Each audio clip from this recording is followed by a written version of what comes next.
Welcome to the Mind Vine podcast, where we challenge the stigma associated with mental illness through conversations about a variety of issues impacting mental health.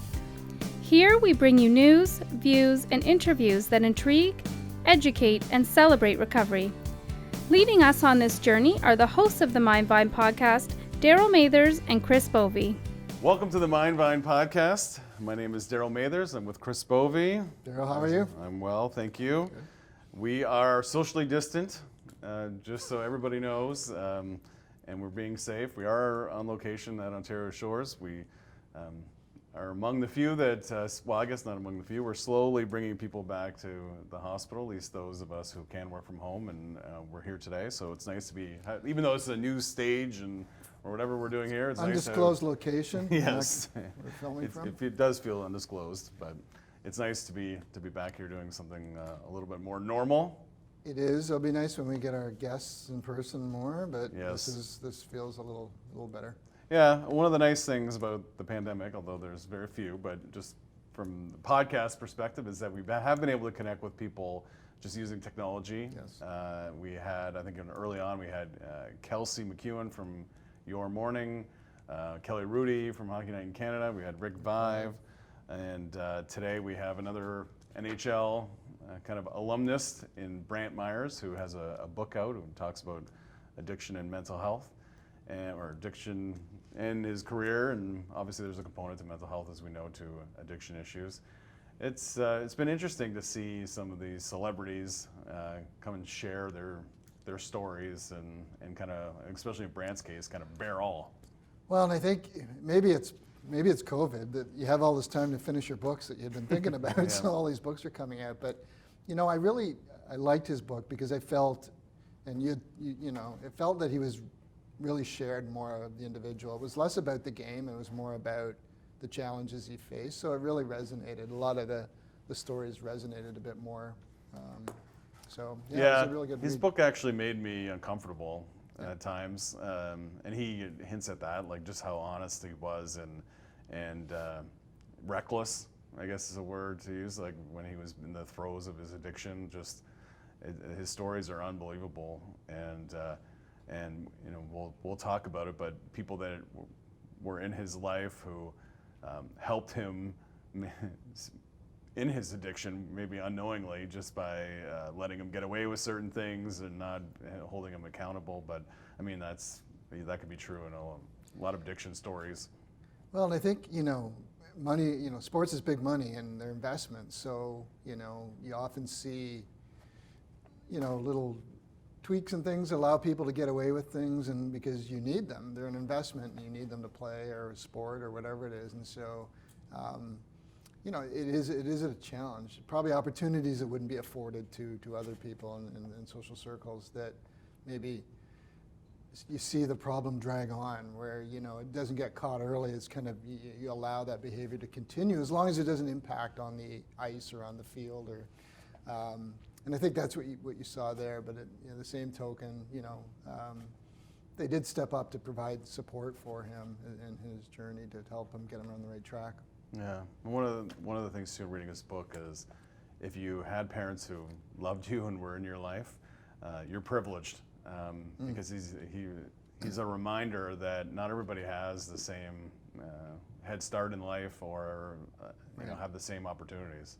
Yeah, and kids don't, it's hard because kids don't have perspective of what's normal when they're young, right? Like they just, in this case, there were some hard things for me to read that were very traumatic for him, like, in the book, his stepfather and some of the things, and your heart kind of bleeds, but you understand he probably didn't know that there's a different world. And maybe, when he goes to his grandparents and sees what love's really like and has that nurturing, but it's, these things can't, they have to have an impact growing up, right? These traumatic events in childhood, so it's just natural.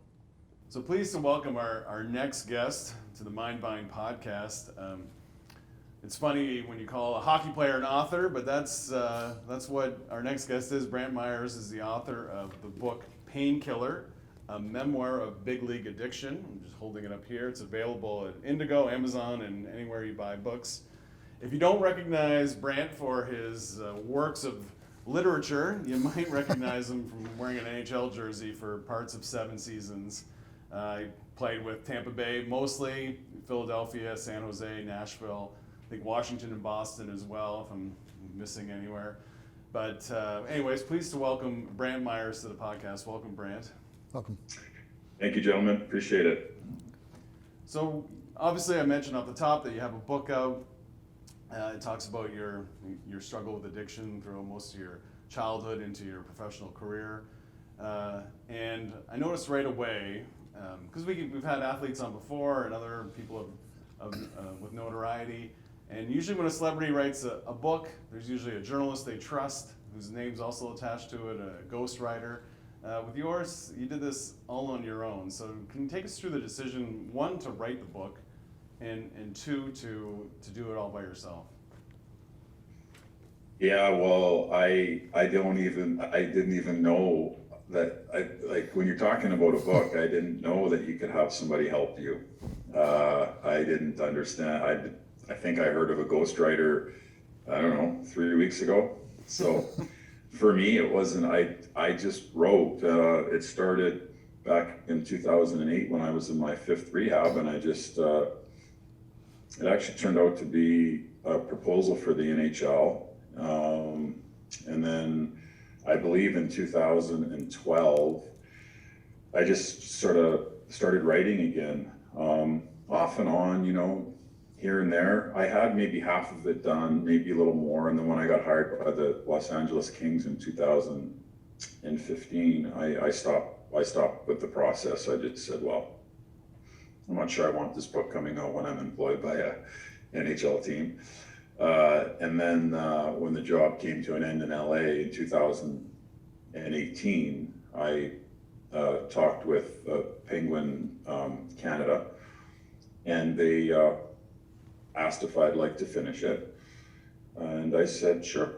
And so I just kept writing. And then I sent everything that I had over to a gentleman by the name of Nick Garrison, who was just amazing working with his professionalism on how he handled me, because a lot of these stories were very hard to not only write, but to understand that they was going to be released to the world. It was just great having him in my corner, because I can get heated at times, and he just had a nice way of calming me down throughout the process. In the book, you obviously you've highlighted, and you suffered some traumatic events, mentally, physically, as a young man, and I know you've come to terms and understand sort of the circumstances and that your mother went through and all the things. But I'm wondering, reflecting back, could there have been things that could have helped you as a young person? The things that you went through, knowing what we know today and the support for young people. Some of those things that you went through. Have you sort of revisited that as sort of how this path kind of led to addictions, or how those traumatic events played into this? Well, I'm sure any time that you don't feel, protected as a child, you don't even really know what's going on. I think intuitively you believe that your parents are going to protect you, and when they don't, you start asking, is there something wrong with me for me not to be loved and protected? But as you've read, if anybody's read the book, my grandparents were angels, and they took me in. And once I got taken in by my grandparents, my mom lived down the road, so that was a little weird. My dad wasn't really in the picture, and I just focused on Grandma and Grandpa being mom and dad, really. And I think one time I stole his truck and he gave me a bit of a licking. I deserved it. Other than that, there was so much love from them. They were hard-nosed Ukrainians, but they also knew how to show love. So, the trauma, you never get over it, I think. But when I went into my last treatment center, I started to actually peel back the onion, as they say, and understand that it wasn't my fault. And I was blaming myself for years, trying to save my mom and why my father was acting sometimes the way that he was, but it was out of my control.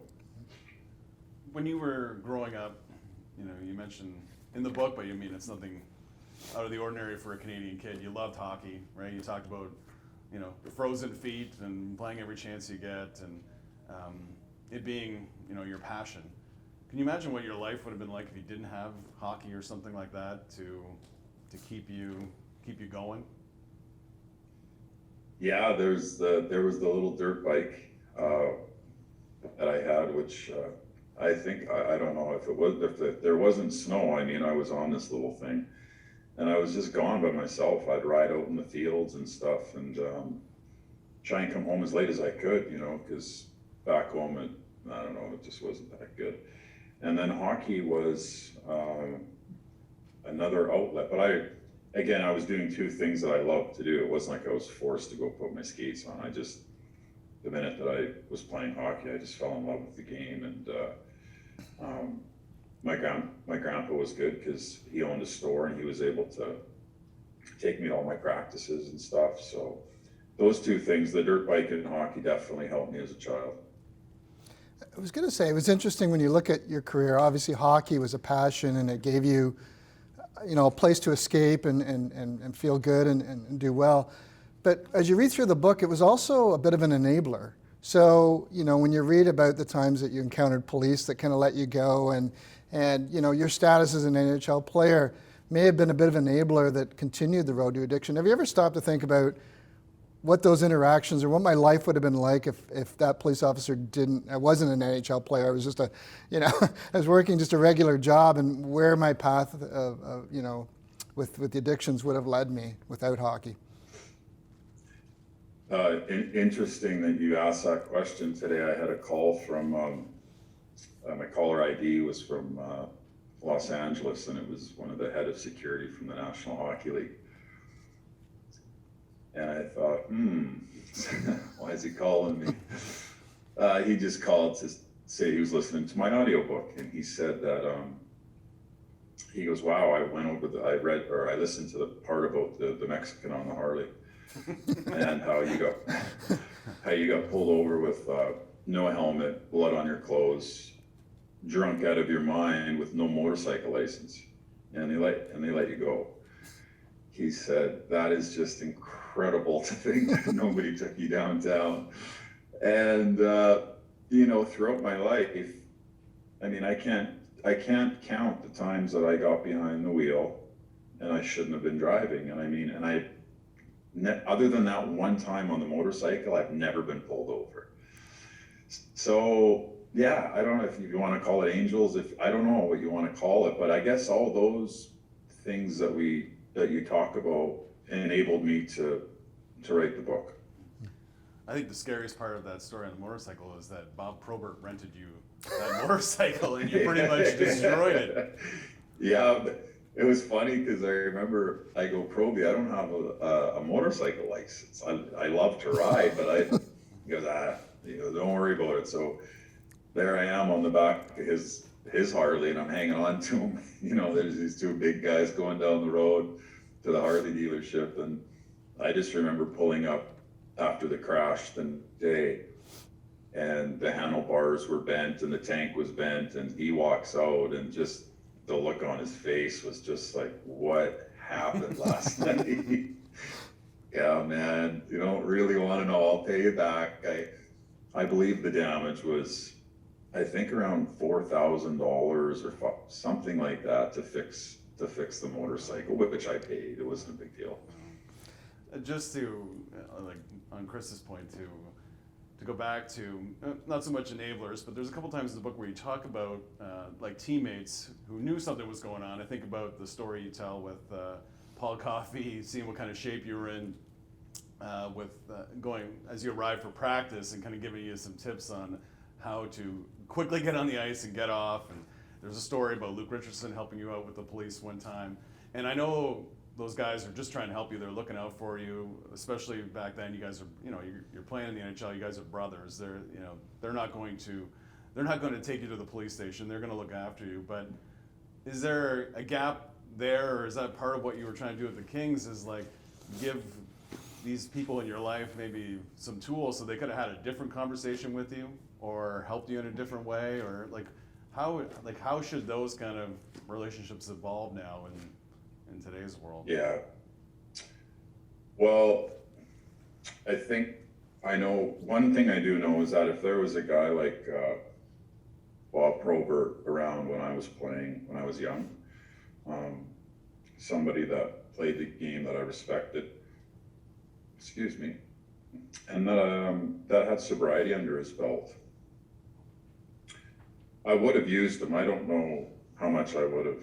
I can't say today how much it would have altered my course, but I for sure would have used Bob.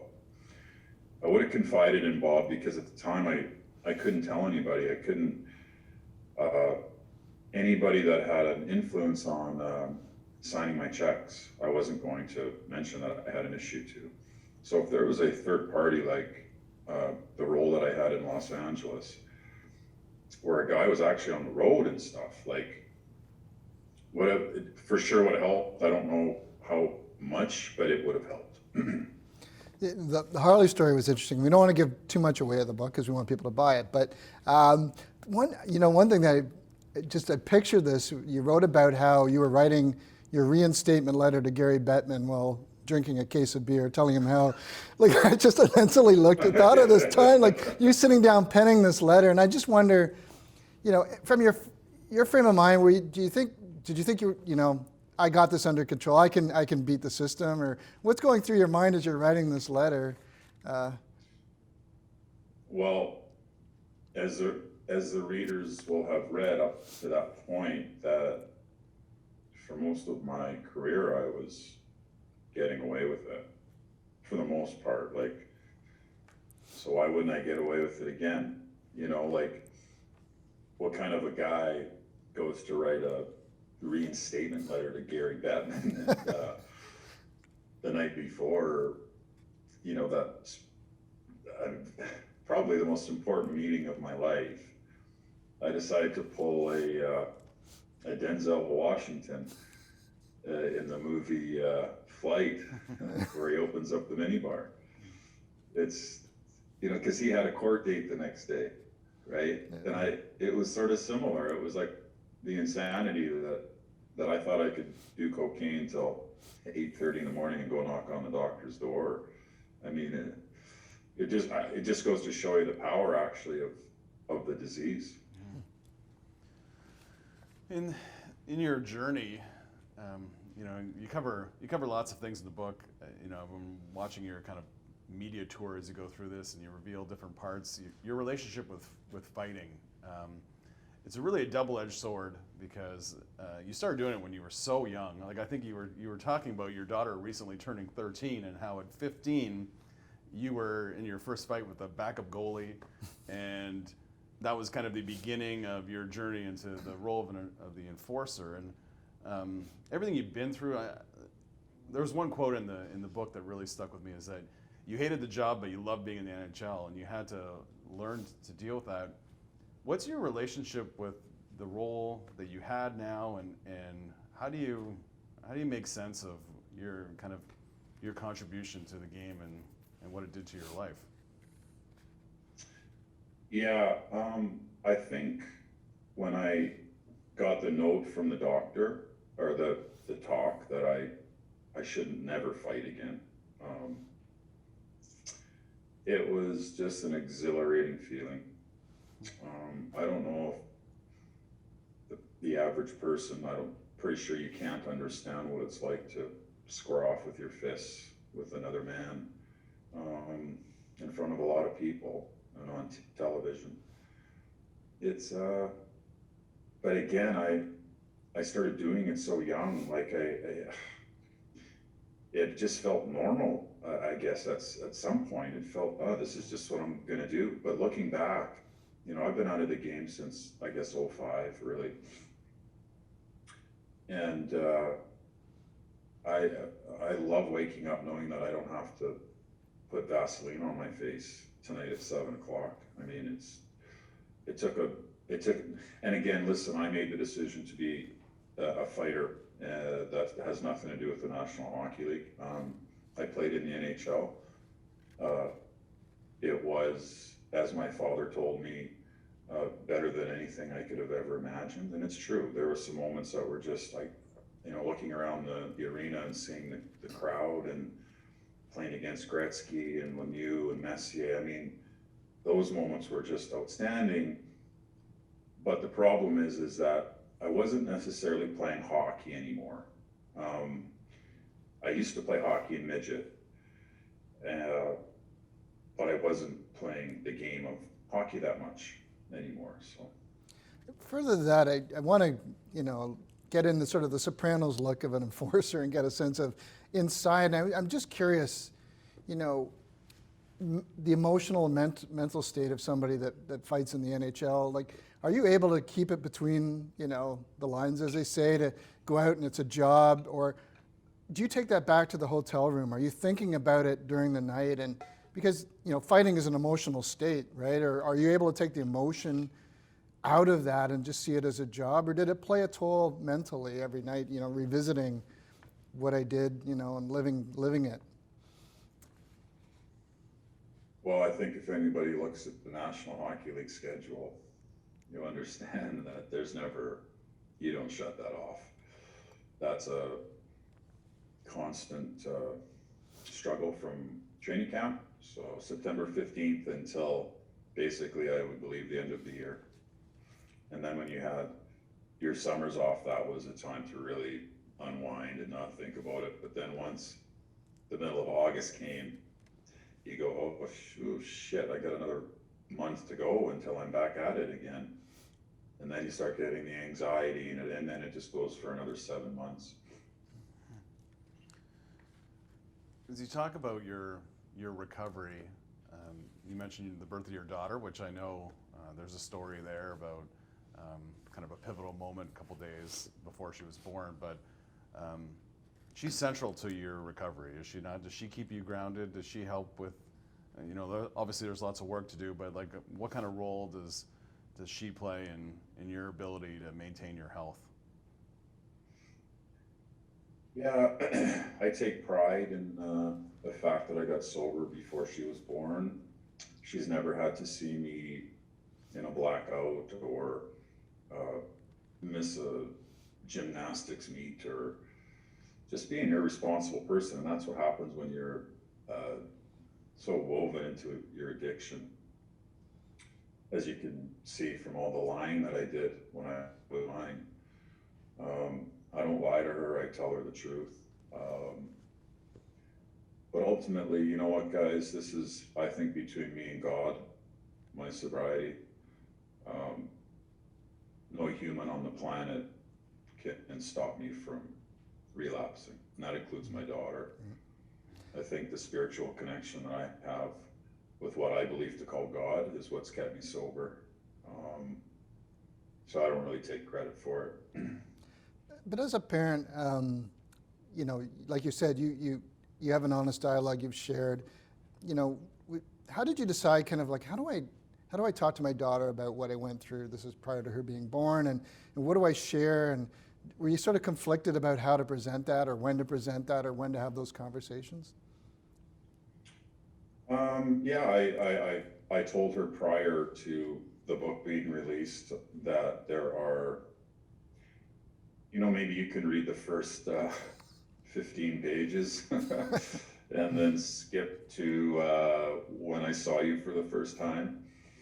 You don't really want to probably read that much your age.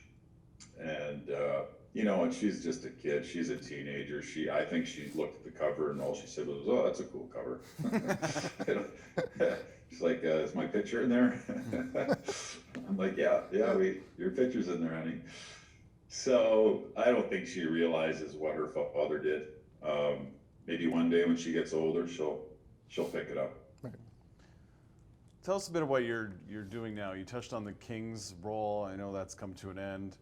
You're writing the book. You're doing media, but what else? Like, what do you foresee? What are you doing now? And what do you foresee doing in the next little while? Well, like everyone, the the COVID situation has, I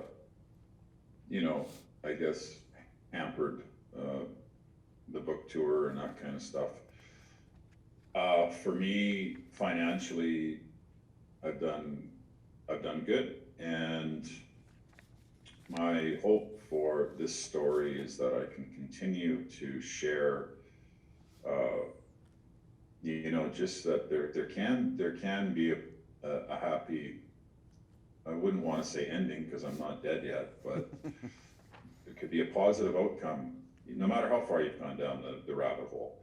And so for me, I want to focus on sharing that story, and I've got a really good publicist in Toronto, Ruta. She's been great, and she'll work with me on when things open up a little bit, on when I can start traveling to certain schools and different corporations and that kind of thing, to start to doing some speaking. I know that you want to help others, and a recent sort of tragedy that just came out recently, the Mark Pavlich tragedy, and I'm sure it probably resonated with you a little bit. There was some talk whether John Davidson had done enough, or people had stepped in and have they done enough, and it turned out that Glenn Healy was with the Alumni Association, had emails, but I'm just curious, from a support like the Alumni Association and NHL Supports, is there enough right there for people, what you went through and other players going through? Do you think there's enough, or do we need to do more to support players? Yeah, I couldn't tell you what their protocols are. I don't know what they do. All I know is that the National Hockey League and the Players Association pretty much saved my life, and they were so generous on all those treatment centers and the NHL Assistance Fund to get me on my feet and paying for me to go back to school. And so I only have amazing things to say. And I think with anything in the workforce or wherever we are, we're always trying to improve. The minute that you get up to the boardroom and go up there and say, oh, we've got it all figured out, we've got the best program, we don't need to work on it, is a day you fail. You always have to keep trying to improve. So I'm sure the PA and the league are always, sitting down and going, how can we get better? No different than any NHL team. Even the Toronto Maple Leafs are probably going, how can we get better? So, to bring it back to hockey for a second, kind of, Darryl Sutter was just rehired by the Calgary Flames, and you had him in San Jose. You worked with him when in LA. And before I read your book, I would have said Darryl Sutter's a dinosaur, and how can an old school guy like him? I see his press conferences even when the Kings were good and winning, and I would say he would appear to be unrelatable to today's young player, right? And I'm guessing you have a different opinion based on your experiences. Like, why is Darryl Sutter still relevant in the NHL today after all these years? Well, again, we are playing the game of hockey. We are human beings, and I think that you can't argue with success. I mean, whether they liked him or not, whether people liked Scotty Bowman. I mean, I heard stories from players about Scotty. They couldn't stand Scotty, but they played for him, and they won championships. I tell a story about Drew Doughty in the book. How Darryl was riding him hard, Drew was one of the best players in the NHL.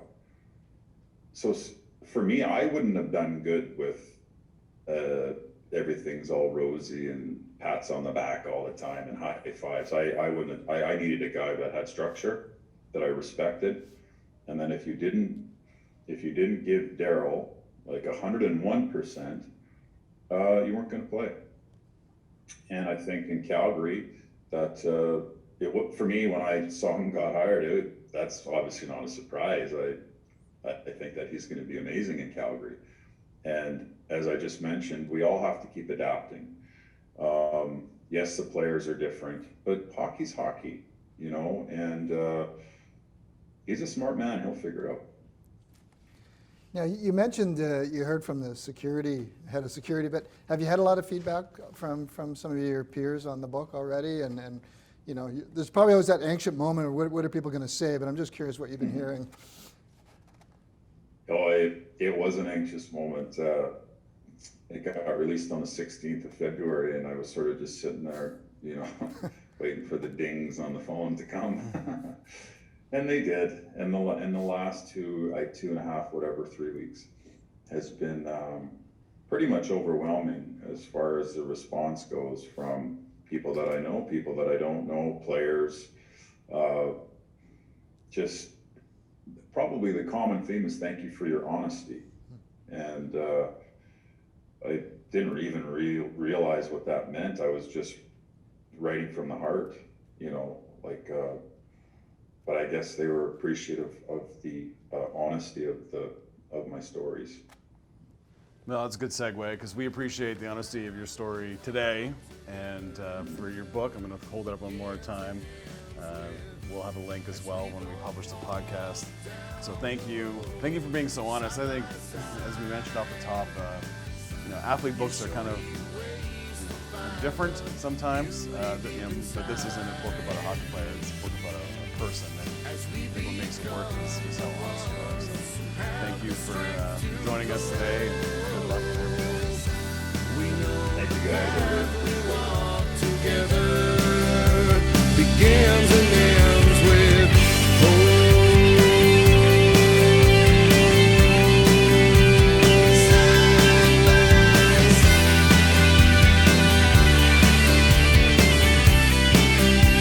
Begins and ends with